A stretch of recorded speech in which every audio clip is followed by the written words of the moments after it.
السلام عليكم ورحمة الله.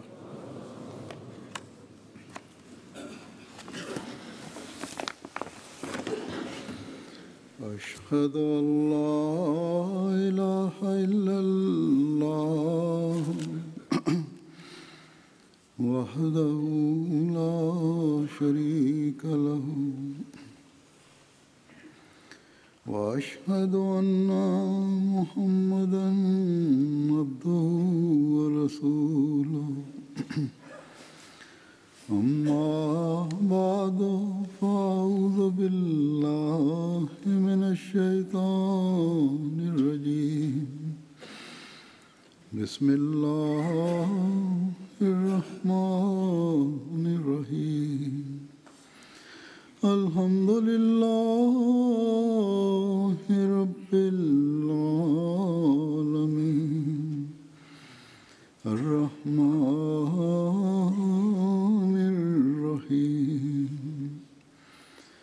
مالك يوم الدين إياك نعبد وإياك نستعين اهدنا الصراط المستقيم صراط الذين أنعمت عليهم غير المغضوب عليهم ولا الضالين. شهر رمضان الذي أنزل فيه القرآن هدى للناس وبينات من الهدى والفرقان فمن شهد منكم الشهر فليصم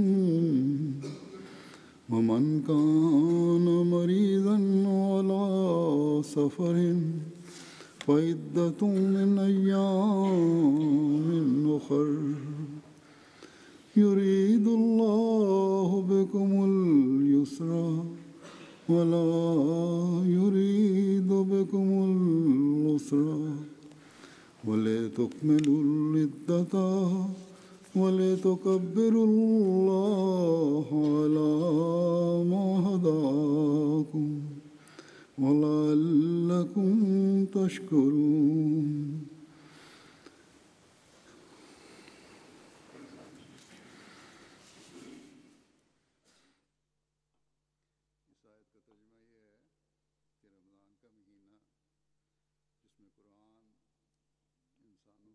Die Übersetzung dieser Verse lautet: Dieser Monat Ramadan, in diesem wurde der heilige Koran als Rechtsleitung für die Menschheit niedergeschickt, mit vollkommenen Zeichen, die die Führung weisen und Falsches von Richtigem unterscheiden. Wer auch immer von euch diesen Monat sieht, der möge ihn durchfasten, und wer auf Reisen ist oder krank ist, der möge diese Fastentage später nachholen. Und Allah möchte Leichtes für euch und nicht Schweres. Und er möchte, dass ihr die fehlenden Fastentage nachholt, und ihr sollt Allahs gedenken und Allahs Ehre gedenken, die er euch verlieh, damit ihr dankbar seid. Die Bedeutung des heiligen Koran, der Rang des heiligen Koran und die Wichtigkeit, dem Koran zu folgen, für welche Menschen der heilige Koran ein Mittel zum Leben ist und was die Auswirkungen des Korans auf das menschliche Leben sind, diese ganzen Dinge hat Allah uns im heiligen Koran gelehrt. Und zwar nicht nur, damit wir dieses große Buch, dieses Gesetz Gottes befolgen, um uns spirituell, moralisch seelisch weiterzuentwickeln, sondern auch, damit wir uns in weltlichen Dingen damit dies als Führung nehmen für unsere weltlichen Dinge. Und Allah hat in diesen Versen den Koran mit dem Ramadan verbunden und die Segnungen des Koran mit den Segnungen des Ramadan, eine Verbindung mit diesen hergestellt und dargelegt, dass der heilige Koran eine besondere Bindung und eine Verbindung mit dem Ramadan hat. Und dahingehend wurde die Bedeutung des Koran und des Ramadan auch erläutert. Shahru Ramadan allazi unzila fihi al-Quran. Darin hat Allah deutlich gemacht, dass dieses letzte göttliche Gesetz mit dem Ramadan verbunden ist. Und wer immer möchte, dass er in Glaubensdingen voranschreitet und wer möchte, dass er diesem letzten Gesetz und letzten Buch dass er dieses in der Welt verbreitet und dass die Welt diese kennenlernt. Wer möchte, dass er sein Leben wieder mit dem heiligen Propheten Muhammad sallallahu alaihi wasallam, mit seiner Zeit verbindet und wer die Nähe Gottes sucht und von Gott hören möchte, dass er nahe ist, der möge die Pflichten des Koran und die Pflichten des Ramadan einhalten und wissen, was die Verbindung dieser beiden miteinander ist. Dieser Monat hat die Abstände, die in normalen Tagen sehr groß sind, hat dieser Monat diese Abstände verringert und sehr nahe gebracht. Deswegen sollte ein gläubiger Mensch, soweit es möglich ist, versuchen, von diesem Monat zu profitieren. Die Erläuterer des Heiligen Koran, die Mufassirin, haben geschrieben, dass über diesen Vers, dass die Bedeutung der Fastentage so groß ist, dass Allah dahingehend im Koran besondere Gebote niedergesandt hat. Auch der verheißene Messias al-Islam sagt, Shahru Ramadan al-Quran, das ist ein Satz, in welchem die Großartigkeit des Monats Ramadan deutlich wird. Weiterhin sagte er, dass diese Großartigkeit und diese Größe auch zeigt, was der Lohn für das Fasten ist. Aber nur für solche Menschen, die die Pflicht erfüllen, die mit dem Ramadan und dem Fasten verbunden ist. Und was ist die Pflicht? Die Pflicht ist, dass sie im Ramadan den Heiligen Koran lesen, diesen studieren, die Erläuterung des Korans lesen oder hören. Denn meines Wissens, ich habe nachgeschaut, es gibt viele von uns, eine große Anzahl von uns, die auch im Ramadan die Pflichten gegenüber dem Koran nicht erfüllt und ihn nicht vollständig liest, nicht aufmerksam liest. Und wer es liest, der liest vielleicht ein wenig, ohne darüber nachzudenken. Dazu sollte man sich bemühen. Denn Shahru Ramadan al Koran bedeutet auch, dass in diesem Monat der Koran begann. Und Hazrat Aisha radiallahu anha überliefert auch, dass Gabriel a.s. jedes Jahr im Ramadan kam und mit dem heiligen Propheten Muhammad sallallahu alaihi wasallam die Verse des heiligen Koran einmal durchging, die bis dahin niedergesandt worden waren. Und im Jahre seines Todes, des Todes des heiligen Propheten sallallahu alaihi wasallam, tat er dies zweimal. Das Vorbild des heiligen Propheten Muhammad sallallahu alaihi wasallam und der Wille Allahs zeigen uns, dass das die Vorgehensweise war des heiligen Propheten, dass wir mindestens einmal im Ramadan den heiligen Koran durchlesen sollten. Und wie ich gesagt habe, sollte man auch darüber nachsinnen. Nur dann werden wir dem Gebot Allahs folgen können, in welchem es heißt, Hudallin Nas, es ist eine Führung für die Menschheit. Wenn ihr ihn liest, wenn ihr Nutzen aus ihm zieht, ihn versteht, dann ist das eine Führung für die Menschen. Für jene Menschen, die wahrhaft von diesem Buch Führung erlangen möchten. Und Führung kann man nur erlangen, wenn man dieses Buch liest und es studiert. Das Buch zu lesen und zu verstehen ist sehr wichtig, denn Allah sagt, dass dies eine Führung ist mit Beweisen, mit Argumenten. Es ist nicht nur Führung darin, sondern jede Führung hat auch Argumente und Beweise. Diese sollt ihr verstehen, diese sollt ihr lesen und diese sollt ihr annehmen. Denn die Dinge, die man mit Beweisen verstanden hat, kann man mit viel tieferem Herzen, aus dem Herzen heraus befolgen. Diese Führung sollte man verstehen.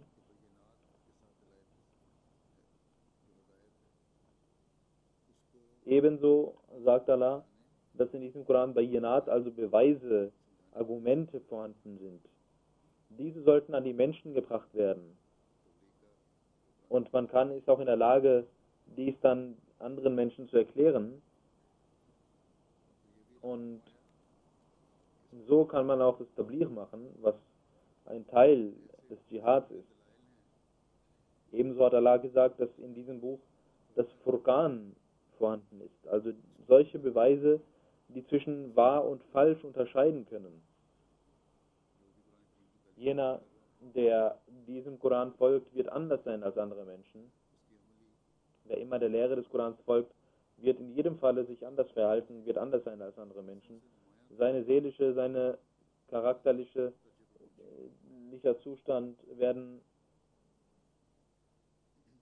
erhabener sein als das der anderen.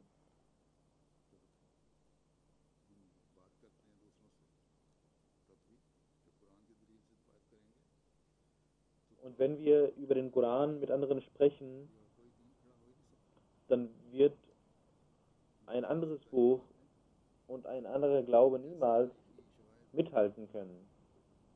Denn darin sind solche Lehren vorhanden, solche historischen Beweise, die anderen Religionen gegenüber solche Beweise darstellen, die leuchtend klar sind.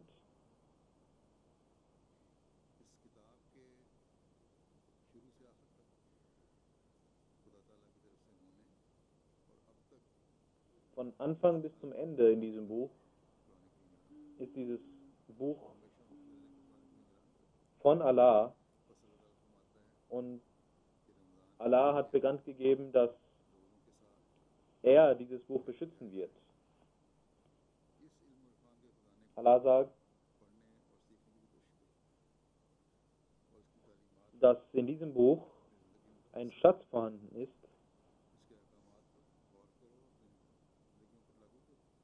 und ihr sollt diesem Schatz folgen, ihr sollt den Geboten des Koran folgen, ihr sollt in diesem Monat diesen Koran mehrmals lesen und seiner Lehre folgen, seine Lehre wiederholen und euch selbst prüfen in diesem Monat, inwieweit ihr dem Koran Folge leistet. Das ist das Gebot Allahs. Das sind die Dinge, die uns dazu in die Lage versetzen werden, unser Leben zu retten, unsere Welt zu retten. Der verheißene Messias a.s. sagt über Hudallin Nasir wa Bayinat, über diesen Vers sagt der verheißene Messias a.s. Es gibt also 3 Eigenschaften des Korans. Erstens, dass das Wissen über den Glauben, welches die Menschen nicht mehr hatten, dass der Koran dahingehend die Menschen führt. Zweitens, jenes Wissen, welches unvollständig war, hat der Koran erläutert. Drittens, jene Dinge, in denen die Menschen sich widersprachen und stritten, hat der Koran zwischen wahr und falsch unterschieden. Das ist also ein solch vollkommenes Buch, welchem kein anderes Buch gleichkommt. Und dieses Buch hat alle Fehler, die in anderen Religionen, in anderen Büchern vorhanden waren, gezeigt. Es hat alle Mängel beseitigt. Und es ist eine Gnade von Allah für uns, dass er uns in diesem Zeitalter geboren lassen hat und die Möglichkeit gegeben hat, dem verheißenen Messias al-Islam zu gehorchen, ihn anzunehmen. Und dadurch haben wir die Möglichkeit bekommen, die Bedeutung des Koran zu verstehen und die Weisheit des Koran zu verstehen.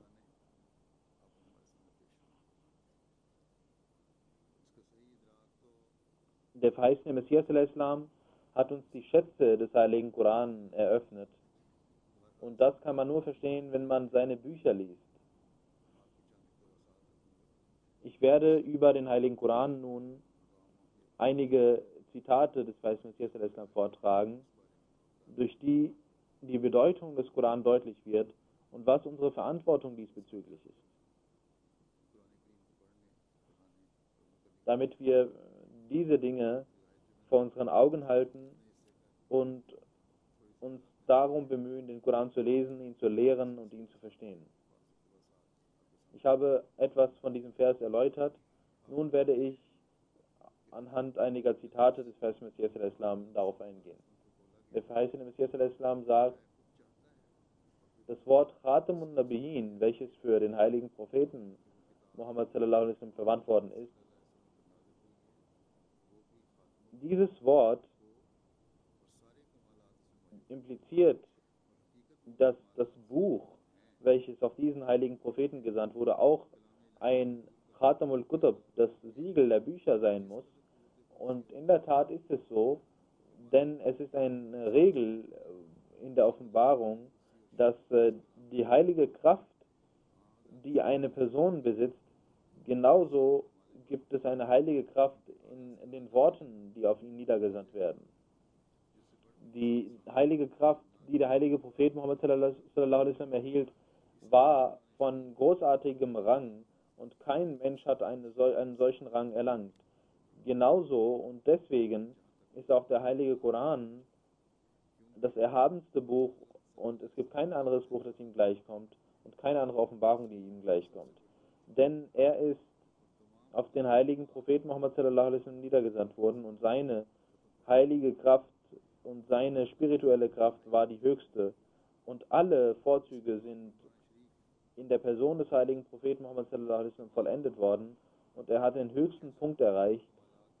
In diesem Zustand ist der Koran auf ihn niedergesandt worden, welcher auch den höchsten Zustand besitzt, genauso wie alle Vorzüge des Prophetentums auf den heiligen Propheten Muhammad sallallahu alaihi wasallam vollendet sind. Genauso sind alle Wunder der Offenbarung auf den heiligen Koran vollendet worden. Er ist zum Khatamun Nabiyyin erklärt worden und sein Buch ist das Khatamul Kutub, das Siegel der Bücher und was Wunder und was Wissen angeht, ist sein Buch das höchste und das größte Buch, was seine Reinheit, seine Offenheit, seine Reihenfolge, seine Lehre, seine Wunder, seine Lehre, seine Früchte angeht. In jedem Aspekt ist dieses Buch ein wundervolles Buch und sein Wunder ist erwiesen. Und das ist der Grund, weshalb der heilige Koran nicht eine Besonderheit hervorgehoben hat, sondern in jeder Hinsicht hat der heilige Koran gesagt, dass es kein Beispiel gibt, was ihm gleichkommt, sei es seine Bedeutung angeht, seine Lehre, seine Offenbarungen, sein Wissen über das Ungesehene. Alles ist im heiligen Koran ein Wunder, als ein Wunder enthalten. Dann sagt der verheißene Messias al-Islam über die Bedeutung des heiligen Koran und spricht uns an und sagt, wenn wir den Koran nicht hätten und nur wenn wir dieses Buch nicht hätten und nur die Ahadith hätten, dann wären wir nicht in der Lage, uns mit anderen zu messen. Als ich über den Koran nachsinnte, habe ich bemerkt, dass in diesem Wort Koran eine große Offenbarung vorhanden ist und ein großes Zeichen ist, nämlich, dass das Buch ist, was würdig ist, gelesen zu werden. Und zwar auch in der Zukunft, wenn mehr Bücher vorhanden sein werden, wird das Buch sein, welches lesenswert ist. Zu jener Zeit, um die Würde des Islam zu zeigen, wird dieses Buch alleine vorhanden sein, um es zu zeigen, und alle anderen Bücher werden nutzlos sein. Genau das bedeutet Furqan, nämlich das ist das einzige Buch, was zwischen wahr und falsch unterscheiden kann. Und kein Buch des Hadith und andere Bücher können dies tun. Deswegen sollt ihr alle Bücher beiseite legen und Tag und Nacht den Koran lesen. Wie unglückselig ist jeder Mensch, der andere Bücher liest anstatt des Heiligen Koran und es beiseite legt. Unsere Jamaat sollte mit vollem Enthusiasmus den Koran lesen und sich nicht auf die Ahadith beschränken. Und es ist erstaunlich, warum es nicht so sehr Erläuterungen über den Koran gibt und Drus über den Koran gibt wie über die Hadith. Ihr sollt diese Waffe tragen, die Waffe des Koran.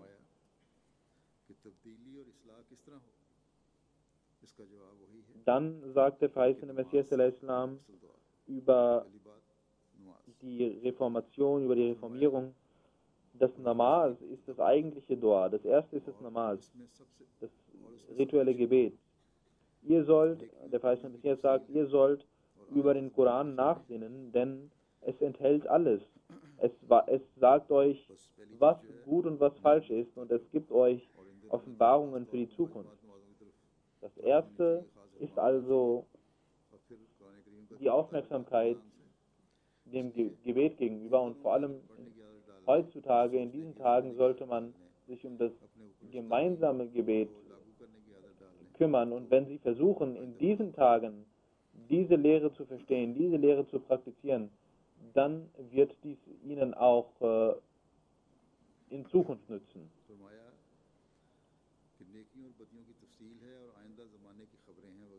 Dann sagte verheißene Messias al-Islam, dieses Buch enthält Offenbarungen über die Zukunft, und ihr sollt verstehen, dass dieser Koran jenen Glauben vorstellt, welcher nicht veranlangt werden kann. Das Evangelium hat die Lehre nicht vollständig dargestellt. Es war eine temporäre Lehre, aber nicht für alle Zeiten. Dieser Stolz ist nur dem Koran eigen, dass Allah in diesem Buch alle Krankheiten geheilt hat, und die Schwächen, die er genannt hat, er hat auch die Wege genannt, wie man sich dieser Schwächen entledigen kann. Deswegen sollt ihr den Koran lernen und ihn lesen. Hazrat Khalifa Masih Salis rahimahullah pflegte zu sagen, dass einmal ein Minister von Pakistan den Mao besuchte in China und ihn fragte, wie haben Sie eine Revolution in Ihrem Land hervorgerufen? Er sagte, geh zurück und lies dein Buch, den Koran, und schau, was dein Prophet gemacht hat. Dann wirst du verstehen, wie diese Revolution kam. Selbst die fremden Menschen sehen dieses Licht des Koran. Dann sagte der verheißene Messias al-Islam über die Wunder des Heiligen Koran. Der verheißene Messias sagt, das zweite Wunder des Heiligen Koran sind jene Veränderungen, jene eigenartigen Veränderungen, die die Gefährten des heiligen Propheten Muhammad sallallahu alaihi wasallam in sich hervorgerufen haben, durch den Heiligen Koran und durch den Heiligen Propheten. Und wenn wir schauen, wie diese Menschen vor dem Islam waren, was ihr Zustand vor dem Islam war, welche Gewohnheiten sie hatten und welche Gewohnheiten sie dann annahmen, nachdem sie den heiligen Propheten sallallahu alaihi wasallam angenommen hatten und dem Koran gehorsam waren, und welche Lehren sie in ihrem Charakter zeigten und wie sie redeten, wie sie gingen, wie sie ihre Dinge zu tun pflegten und in jeder Hinsicht was sie taten, dann sehen wir, wie ihr schmutziger Zustand sich in einen absolut reinen Zustand wandelte. Und wir sind sehr verwundert darüber, wie dies passiert und wie erfrischt sie geworden sind. Und wir müssen zugeben, dass das eine großartige Veränderung war, die durch Allah geschah. Und der verheißene Messias al-Islam hat gesagt, dass dies durch den Koran und durch den heiligen Propheten Muhammad sallallahu alaihi wasallam geschah. Und der verheißene Messias al-Islam sagt weiter, jeder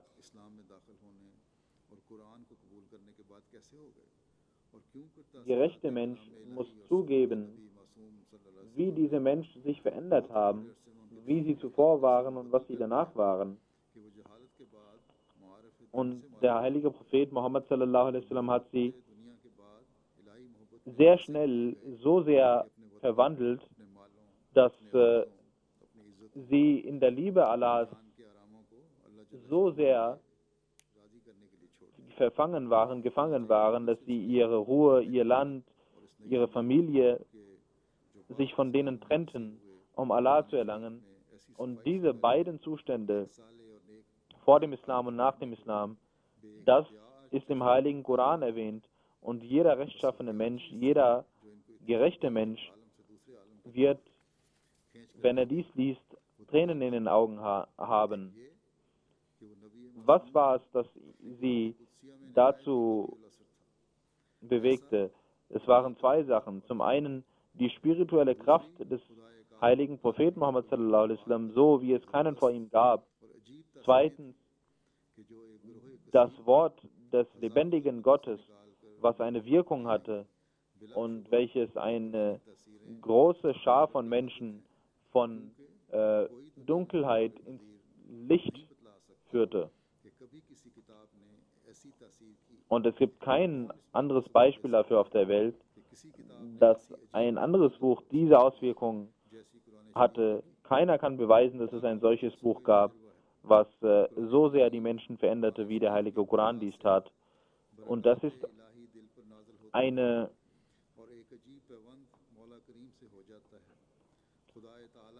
Praxis und eine Erfahrung, die viele und hunderttausende Menschen gemacht haben, dass sie durch den heiligen Koran Gott erfahren und Offenbarung in ihrem Herzen bekommen und aus ihren Zungen Weisheiten hervorgehen und sie eine besondere Bindung zu Allah erhalten und eine süße Liebe zu Allah eingehen, die kein anderes Beispiel hat. Wenn ihr Körper Leid ertragen muss, dann werden sie das tun, um der Liebe Allahs wegen. Egal wie man diese Menschen presst und sie ihnen Leid zufügt, sie werden, die den Koran folgen, sie werden davon nicht ablassen. Und das Resultat wird sein, dass sie in der Liebe Allahs immer voranschreiten.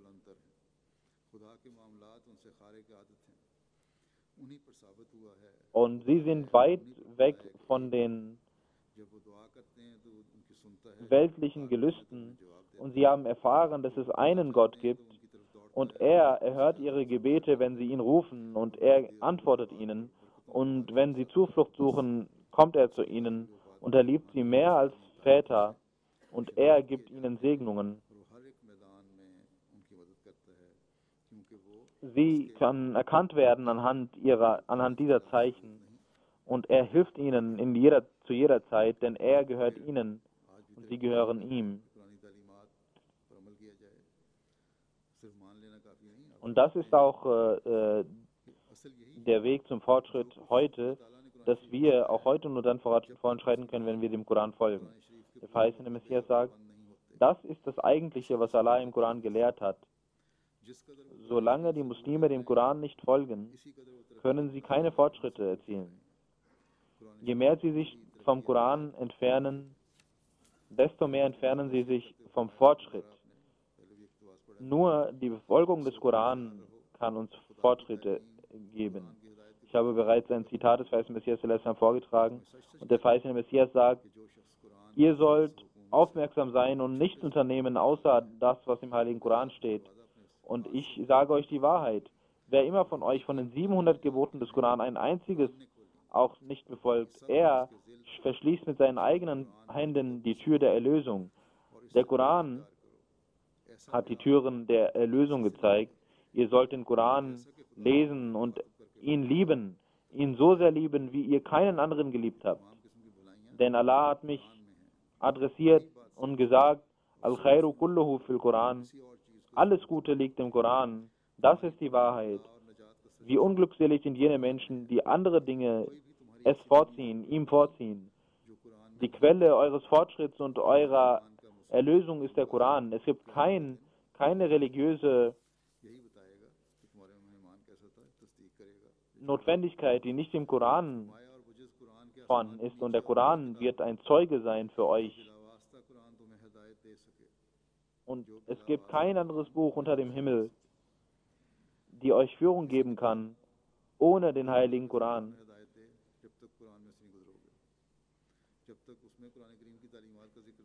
Es gibt kein anderes Buch, welches euch Führung geben kann, ohne dass es sich auf den Koran bezieht.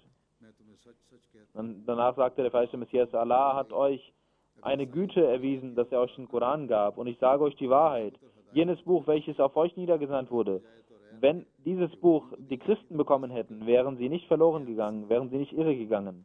Und wäre dieses Buch anstatt der Tora den Juden offenbart worden, dann würden sie nicht den Tag des jüngsten Gerichts leugnen.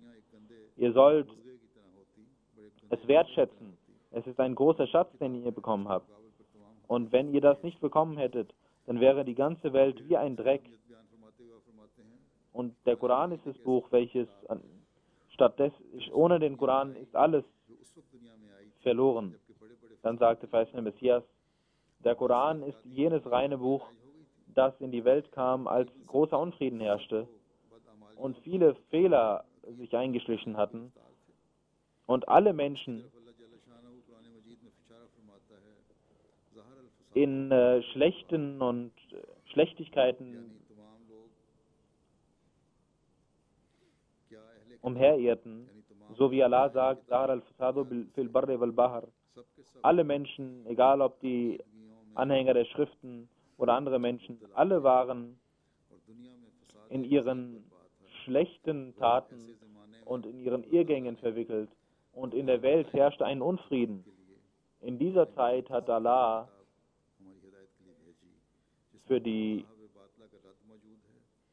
Beseitigung dieser Fehler den Koran geschickt, welches als vollkommene Führung gekommen ist, vor allem in der Suratul Fatiha, welche jeden Tag 5-mal in jeder Rakat rezitiert wird, hat Allah alle Lehren versammelt. Dann sagte der verheißene Messias,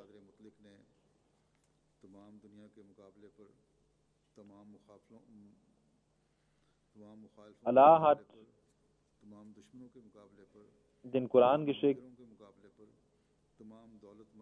um allen Menschen, die Feinde sind, die reich sind, die Könige sind, die Ärzte sind, die Philosophen sind, die anderen Religionen angehören. Allah hat, um diese Menschen zurechtzuleiten, hat Allah einen unwissenden, einen weltlich gesehen nichtswissenden Menschen geschickt.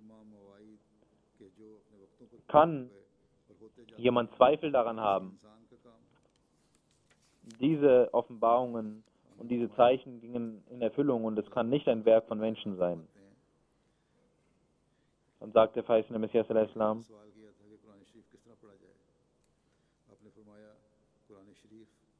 jemand stellte ihm die Frage, wie man den Koran lesen sollte.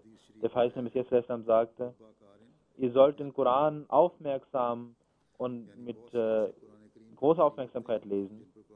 Denn der heilige Prophet Muhammad sallallahu alaihi wasallam sagt, es gibt viele Leser des Korans, auf die der Koran Flüche schickt, denn sie sind es, die nicht dem Koran folgen. Wenn ihr während der Rezitation des Korans auf solche Verse stößt, in denen von der Gnade Allahs die Rede ist, sollt ihr ihm danken. Und wenn davon die Rede ist, dass Allah Menschen Strafen gegeben hat, dann sollt ihr ihn um Vergebung bitten und ihr sollt alles tun, was im Koran steht. Wie sollte man den Koran lesen? Dazu sagte der verheißene Messias al-Islam, die Leute lesen den Koran, aber wie ein Papagei gehen sie vorüber, wie ein Mensch, der blind einfach den Koran liest und er versteht ihn nicht und andere verstehen ihn auch nicht. Und das ist die Vorgehensweise vieler Menschen, dass sie 2, 3 Teile des Korans lesen und gar nicht wissen, was sie gelesen haben. Und dass sie Qaf und Ain richtig aus dem Hals herausbringen, das reicht ihnen völlig. Natürlich ist es gut, den Koran gut vorzutragen, das steht auch im Hadith, aber die eigentliche Absicht der Rezitation des Heiligen Koran ist, dass man eine Änderung in sich verspürt. Und ihr sollt wissen, dass der Koran eine wahre Philosophie enthält und die Menschen erkennen es nicht. Dieses System des Heiligen Koran, ihr sollt dieses System des Koran erkennen und ihr sollt darüber nachdenken. Solange ihr das nicht tut, könnt ihr den Sinn der Rezitation des Koran nicht befolgen. Dann sagt der verheißene Messias al-Islam, die Rezitation des Wortes Gottes ist eine Form der Anbetung des Herrn, denn sein Wort zu lesen zeugt von wahrer Liebe und wahre Liebe verlangt danach. Dann sagt der verheißene Messias al-Islam, dass der Koran auch der Weg ist, um die Härte der Herzen zu besiegen. Und ihr sollt den Koran lesen und wenn ein Gebet im Koran kommt, sollt ihr dieses rezitieren und ihr sollt Allah um Vergebung bitten, wenn über Strafen die Rede ist. Und wenn eure Herzen hart sind, dann ist das die Vorgehensweise, nämlich den Koran mehrmals zu lesen. Und wo immer Gebete kommen, soll der Mensch diese Gnade von Gott erfahren und erflehen. Der Koran ist wie ein Garten. Ein Mensch kann darin verschiedene Früchte und Blumen pflücken und ihr sollt an jedem Ort davon Nutzen ziehen.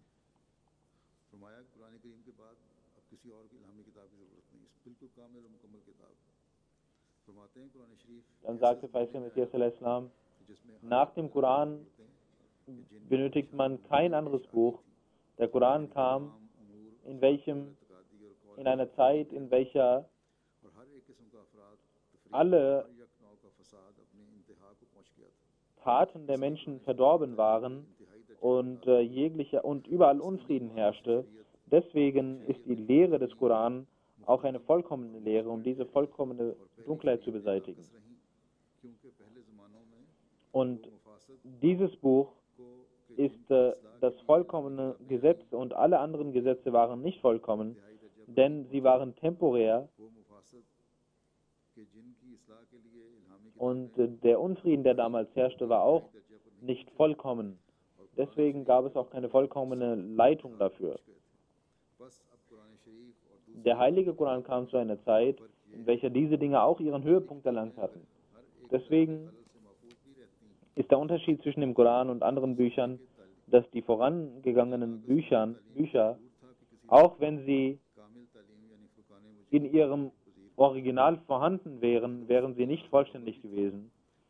Denn man hätte eine vollständige Lehre gebraucht. Sie waren nur vollständig für ihre Zeit. Damals gab es andere Voraussetzungen und andere Notwendigkeiten. Und der Koran musste offenbart werden. Und für den Koran gibt es nun keine Notwendigkeit, dass danach noch ein Buch kommt. Wenn man annimmt, dass die Menschen den Koran auch verunglimpfen und wie Veden und wie die Bibel es verändern, Und wenn man auch annimmt, dass irgendwann in einer Zeit Millionen von Muslimen, die die Einheit Gottes bezeugen, Götzendiener werden sollten, dann wird zu jener Zeit können Gesetze und Propheten kommen. Aber diese beiden Dinge werden niemals passieren. Dann sagt der verheißene Messias al-Islam, ihr sollt wissen, der heilige Koran ist die Quelle der Erlösung. Und es ist ein Fehler der Menschen, die dem Koran nicht folgen. Eine Gruppe von ihnen, die dem Koran nicht folgen, sind solche, die gar nicht an den Koran glauben und es nicht als Wort Gottes erachten. Diese Leute sind ganz weit weg. Aber solche Menschen, die zwar daran glauben, dass das das Wort Gottes ist und es nicht praktizieren, dann ist das sehr unglückselig. Viele von ihnen haben den Koran gar nicht gelesen.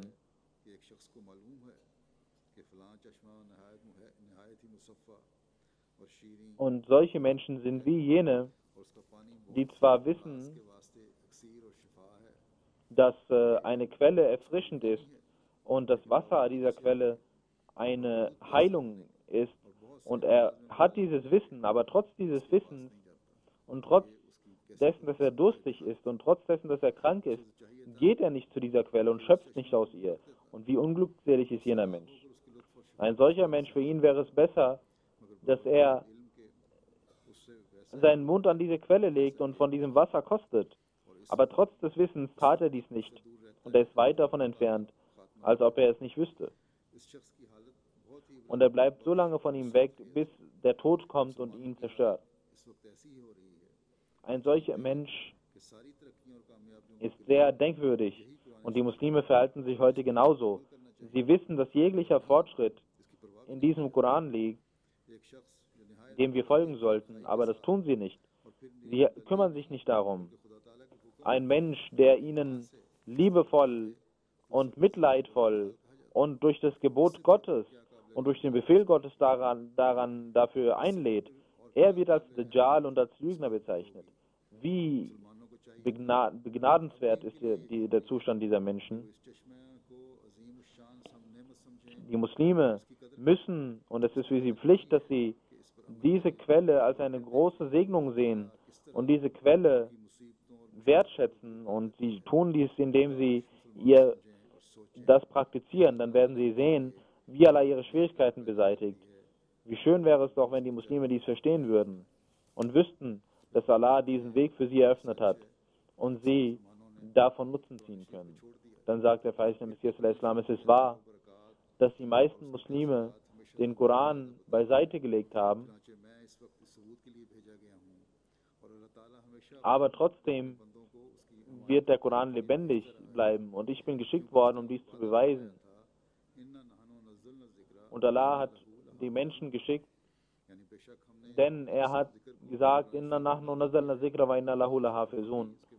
Wir haben diesen Koran niedergesandt und wir werden ihn beschützen. Das Versprechen des Schutzes des Koran, welches Gott gemacht hat, hat er nicht für die Tora oder andere Bücher gemacht. Deswegen haben Menschen darin Veränderungen vollzogen. Aber das ist ein großes Mittel des Schutzes des Koran, dass Allah frische Beweise dafür gibt. Und die Juden haben die Tora verlassen und deswegen haben sie keine Kraft mehr, was ihrem spirituellen Tode gleicht. Dann sagt der verheißene Messias al-Islam schmerzvoll, er sagt, für euch ist es wichtig, dass ihr den Koran nicht beiseite legt, denn hierin liegt euer Leben. Diejenigen, die dem Koran Ehre verleihen werden, die werden Ehre im Himmel erlangen. Diejenigen, die den Koran vorziehen werden, jedem Hadith und jedem anderen Wort, die werden vorgezogen werden im Himmel. Es gibt kein anderes Buch auf der Welt außer dem Koran, das erlösen kann. Und für die Menschen gibt es keinen Erlöser und Propheten als den heiligen Propheten Muhammad sallallahu alaihi wasallam. Diese Zitate über die Bedeutung des Koran, die Rezitation des Koran.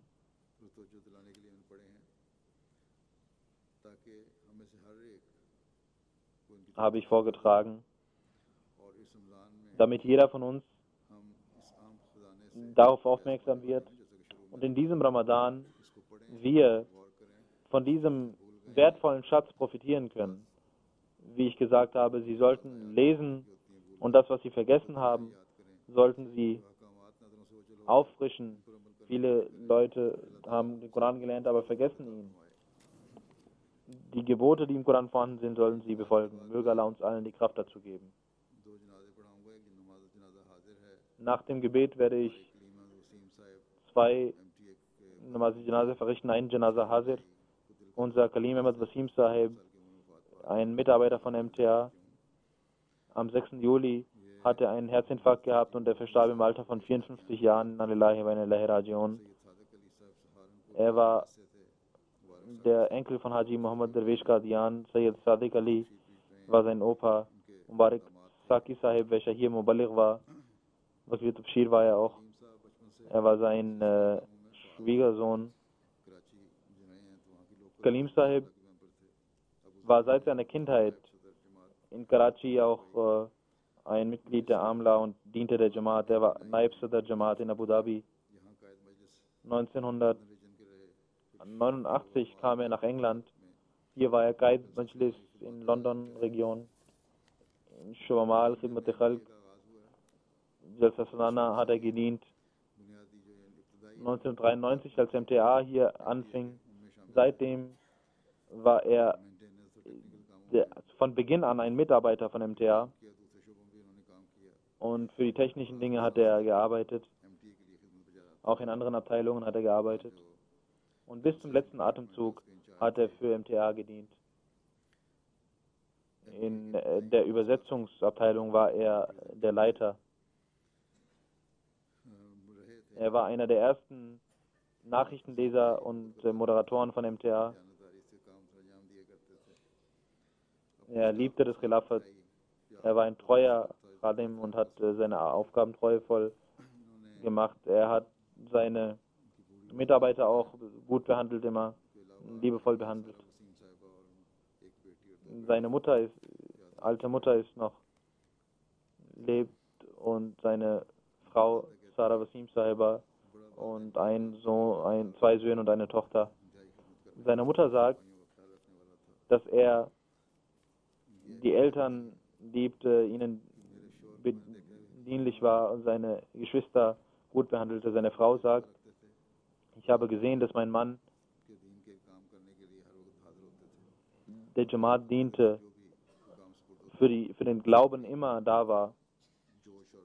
Und jede Aufgabe, die er vom Khilafat bekam, hat er mit Eifer getan. Er war immer von Gott überzeugt und er sagte den Leuten immer, ihr sollt beten und er war ein sehr gastfreundlicher Mensch. Und die Leute kamen zu ihm nach Hause und er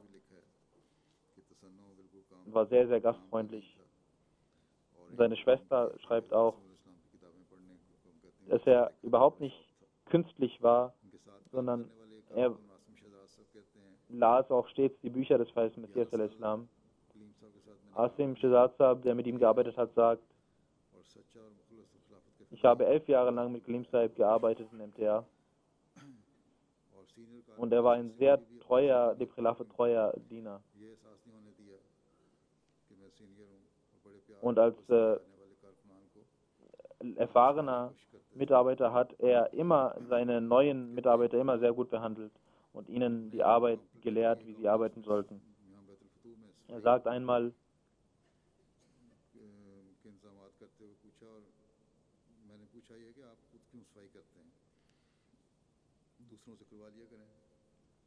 einmal fragte ich ihn, warum er hier selbst in Baitul Futuh putzt und er soll anderen das sagen.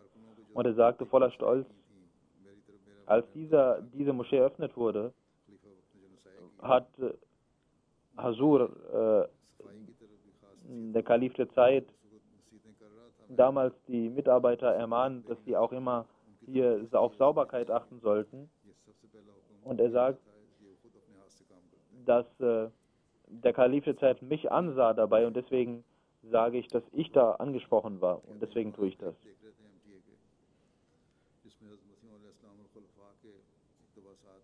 Und er sagt, wir haben alte Clips uns angeschaut, in welchen Zitate des weißen Messias und der Khulafa vorhanden waren und aus denen hervorging, was die Bedeutung von MTA ist und dass das die Mission des weißen Messias weiterbringt.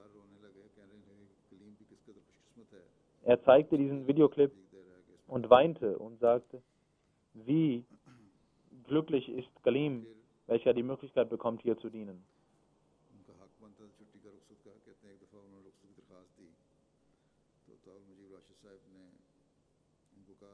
Einmal wollte er frei haben und Ataul Mujib Rashid Sahib sagte zu ihm, dass viel zu tun ist und er soll noch nicht sich frei nehmen und sofort nahm er seine Bitte zurück.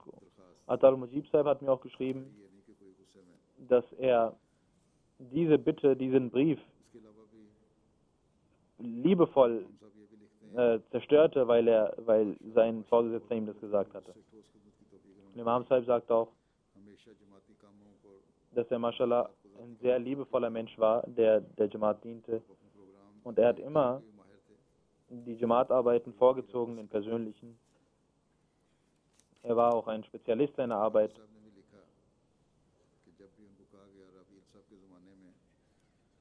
Khalid Sahib schreibt auch, damals in der Zeit von Ravil Sahib kam er auch hierher und wann immer man ihm sagte, dass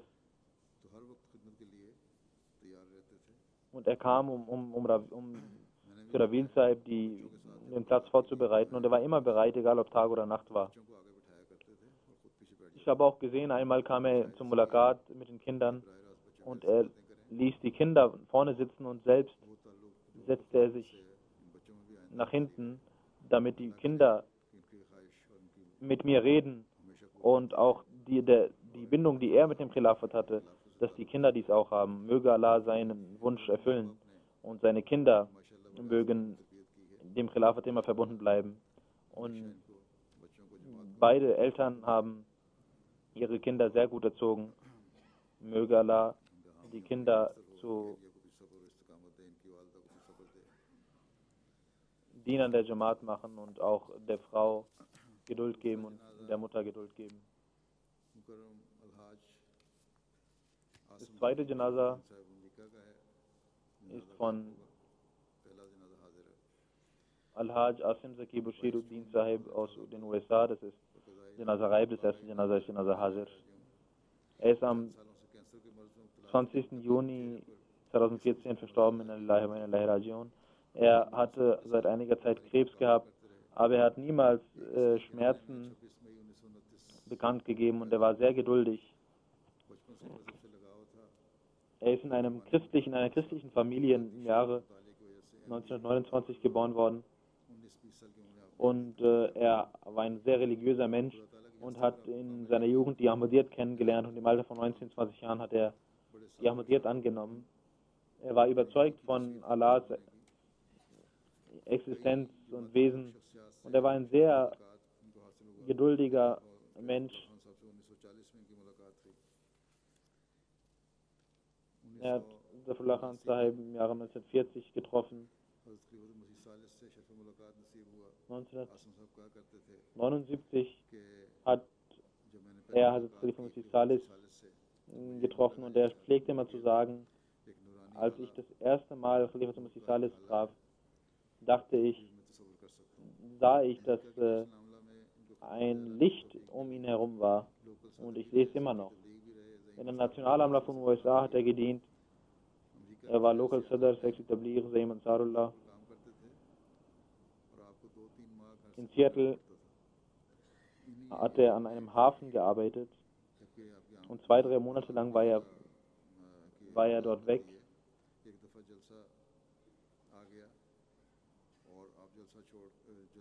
Und Einmal kam die Jalsaslana dazwischen und er ging und er legte seine Arbeit nieder und ging auf die Jalsa. जमाती प्रोग्रामों में शमूलियत किया करते थे।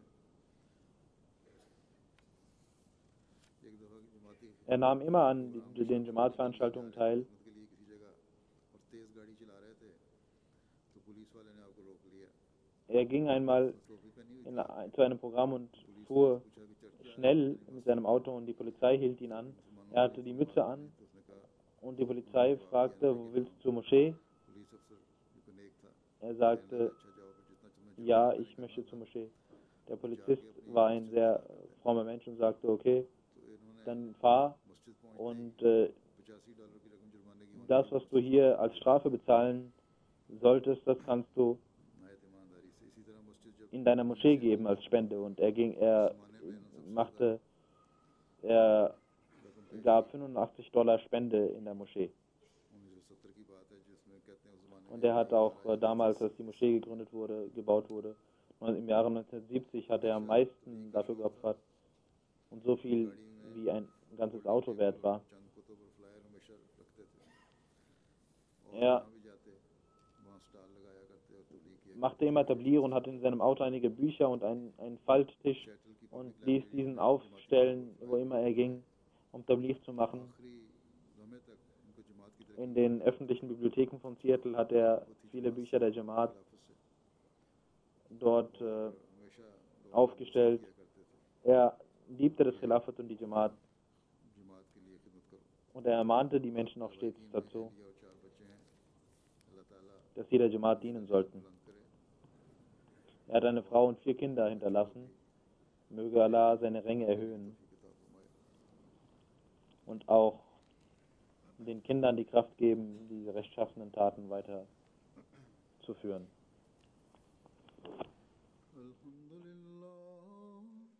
الحمد لله نحمده ونستعينه ونستغفره ونؤمن به ونتوكل عليه ونعوذ بالله من شرور أنفسنا ومن سيئات أعمالنا من يهده الله فلا مضل له ومن يضلل فلا هادي له ونشهد أن لا إله إلا الله ونشهد أن محمدا عبده ورسوله عباد الله رحمكم الله إن الله يأمر بالعدل والإحسان وإيتاء ذي القربى وينهى عن الفحشاء والمنكر والبغي يعظكم لعلكم تذكرون اذكروا الله يذكركم وادعوه يستجب لكم ولذكر الله أكبر